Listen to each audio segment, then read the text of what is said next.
There are so many factors that come into play when a designer goes into a client's home and what inspires great design. Typically, it's taking a look at their existing design and things that have already inspired them.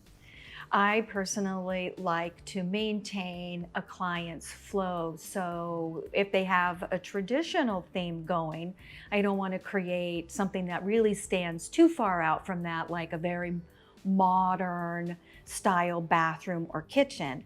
I like to maintain the integrity of a client's already existing design. So again, there's a nice flow through the home.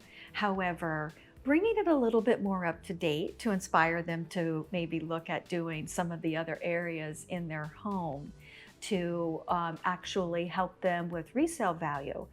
I also like to inspire them to maybe think outside the box a little bit that still stays within their design elements by using great textures or again, wallpaper, or even going with a unique finish on hardware. Matte black is now one of the more popular, unique ways of featuring any type of design in a home, but making it a little bit, making it more unique, shall I say.